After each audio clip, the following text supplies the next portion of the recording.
ये कहानी एक लड़की की ज़िंदगी पर है। इस कहानी में लिखे गए नाम और करैक्टर का हकीकी ज़िंदगी से कोई वास्ता नहीं। लिहाजा गुजारिश है कि इसे किसी की ज़िंदगी के साथ ना जोड़ा जाए और ना सोचा जाए। रीमा एक दरमियाने ख़ानदान से ताल्लुक़ रखती थी। रीमा के अबू लाहौर की एक फैक्ट्री में मुलाजिम थे। डे नाइट ड्यूटी की वजह से वो अक्सर फैक्ट्री में रहते। उनका खुद का घर भी लाहौर में वाक़ था, लेकिन फैक्ट्री से काफ़ी दूर था। रीमा की माँ हाउस वाइफ थी। रीमा एक 21 साल की खूबसूरत जवान लड़की थी। दराज कद, सफ़ेद रंगत, गोल चेहरा, शोख बड़ी आंखें, बारीक होंठ और कूल्हों को छूते हुए लंबे स्याह बाल। उसके चेहरे पर कोई निशान न था, सिवाय एक छोटे से तिल के, जो उसके होंठों के करीब था और खूबसूरती में इजाफा कर रहा था। उसे अपनी खूबसूरती का अंदाज़ा था। उसके साथ साथ उसकी सादा पसंद दूसरों से अलग होती, जो उसको और हसीन बना देती। रीमा ने खुद ब्यूटिशियन का कोर्स कर रखा था और अपनी केयर खुद करती थी। इसके अलावा उसने बीए सेकंड पार्ट के पेपर देकर भी अभी ही फ्री हुई थी। उसे पढ़ाई में कोई दिलचस्पी न थी। उसका शौक नॉवेल्स, सोशल एप्स और ब्यूटिशियन था, और इसी वजह से उसने ब्यूटिशियन का कोर्स भी किया और घर में छोटा सा ब्यूटी पार्लर का सेटअप बनाया। उससे 4 साल बड़ा एक भाई काशिफ दुबई में एक होटल मैनेजर की जॉब करता था। काशिफ की शादी को अभी चंद माह ही हुए थे। रीमा से 2 साल छोटी एक बहन थी, किरण, जो एफएससी फर्स्ट पार्ट की तलबा थी।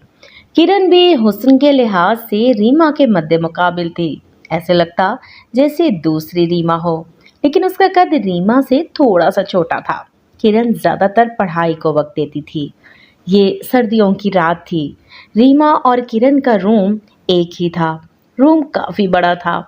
दोनों के अलग अलग बेड थे, जिनमें कुछ फासला था। रीमा, जो हमेशा की तरह आज भी बैठी फेसबुक देख रही थी, उसने बहुत से ग्रुप ज्वाइन कर रखे थे, जिसमें कुछ अच्छे और कुछ बुरे थे। आज उसका मूड कुछ अजब सा था, बोरियत सी थी।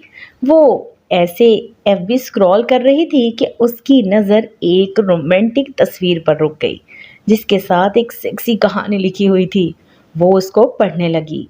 वो पहले भी ऐसी तस्वीरें देखा करती थी, लेकिन इस तरह की तहरीर पहली बार पढ़ रही थी। वो कहानी को पढ़ते पढ़ते खुद को कहानी में महसूस करने लगी। उसकी धड़कन तेज होने लगी। इतनी सर्दी के होते हुए उसे गर्मी से लग रही थी और एक हाथ से कंबल को खुद पर ओढ़ कर थमा हुआ था। वो जैसे जैसे पढ़ती जा रही थी, उसे अपने अंदर एक अजीब सी फीलिंग्स का एहसास हो रहा था। वो आंखें बंद करके बेड से टेक लगाकर बैठ गई और अपने दांतों को, उसे ऐसा लगा जैसे उसके जिस्म में अजीब सा कुछ हो रहा हो। उसे सर्दी में पसीना सा आ गया था। वह धड़कन के सही होने का इंतजार करने लगी। वो आगे कहानी को अब पढ़ना नहीं जा रही थी। उसकी हिम्मत जवाब दे चुकी थी। वो आंखें बंद किए बस बैठी थी। अब उसे खुद पर गुस्सा आ रहा था कि ये क्या हुआ। इसी लम्हे उससे अपने दूसरे हाथ से पोस्ट पर लाइक हो गई। पोस्ट के लाइक का साउंड उसने सुन लिया था, लेकिन उसने बंद आंखें अभी ना खोली। कुछ पल बाद उसने आंखें खोली, पोस्ट को अनलाइक किया और जल्दी से वॉशरूम चली गई। फ्रेश होकर आने के बाद उसने मोबाइल दोबारा उठा लिया। उसने देखा कि मैसेजेस टेक्स्ट का नोटिफिकेशन आया हुआ है। उसने मैसेज रिक्वेस्ट को चेक किया तो मैसेज किसी दानियाल का था, जिसकी वो पोस्ट थी। रीमा ने मैसेज देखा और पढ़ने लगी। आपने पोस्ट को लाइक करके अनलाइक क्यों किया? क्या इतना बुरा लगा? रीमा को मैसेज पढ़कर गुस्सा आ गया।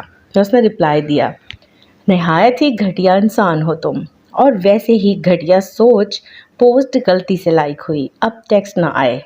इससे पहले कि वो कुछ लिखता, रीमा ने मैसेंजर से ब्लॉक कर दिया। रीमा ने आईडी अपने नाम से बना रखी थी। वो कभी चेहरे की तस्वीर तो नहीं लगाती थी, बस कभी कभी अपने साइड पोज में लंबे बालों की तस्वीर लगा लेती। लेकिन वो मैसेजेस पर सिर्फ जानने वालों से बात करती थी। यह आज महज इत्तेफाक था कि उसे किसी अनजान को जवाब दिया, और वरना तो वो हमेशा इग्नोर कर देती। रीमा मोबाइल को एक तरफ रखकर लेट गई और कंबल खुद पर ओढ़ लिया। वो आंखें बंद किए कहानी के बारे में सोचने लगी। दानियाल 26 साल का लड़का था जो फैसलाबाद के एक अमीर घराने से ताल्लुक़ रखता था। उसके अब्बू गाड़ियों और प्रॉपर्टी का काम करते थे। दानियाल माँ बाप का इकलौता था। देखने में स्मार्ट सा था, चेहरे पर हल्की सी शेव, काली नशीली आंखें, एक टिम्पल जो उसके चेहरे में कशिश बना देता था। उसकी गंदमी रंगत खुद लड़कियों की कमज़ोरी बन जाती।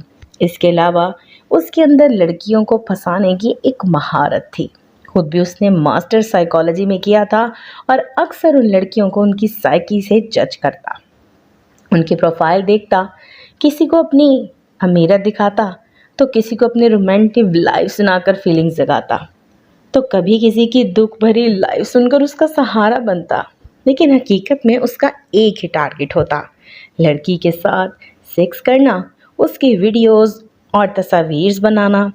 दानियाल सोशल मीडिया हकीकी ज़िंदगी में सिर्फ खूबसूरत लड़कियों से ही दोस्ती रखने का शौक़ रखता था। वो सोशल मीडिया पर भी एक बार तस्वीर लेने तक अपनी झूठी बातों का जाल बिछाता रहता और झूठा एतबार बनाता।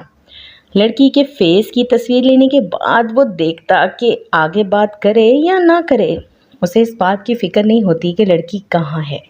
वो बस डेट प्लान करता और अपनी गाड़ी लेकर पहुंच जाता। वो हर एक लड़की से एक या हद 2 बार डेट करता और बस छोड़ देता। आज भी वो अपनी मुख्तलिफ पोस्ट पर आने वाली लड़कियों को टेक्स्ट और उनकी डीपी देख रहा था कि अचानक उसकी सेक्स स्टोरी पर किसी रीमा नामी लड़की का नोटिफिकेशन आया। उसने अपनी फॉरेन पोस्ट में जाकर उसकी प्रोफाइल को खोला और चेक करने लगा। कुछ वक्त प्रोफाइल को देखने के बाद उसने स्टोरी के कमेंट्स देखे कि गोया कोई लड़की इस लड़की ने कमेंट भी किया है या नहीं, लेकिन कुछ नहीं था। वो फिर से पोस्ट के ऑप्शन में गया कि उसे मैसेज या फ्रेंड रिक्वेस्ट कर सके, लेकिन उसे ये देखकर हैरानगी हुई कि अब उसका नाम लाइक्स में नहीं आ रहा था।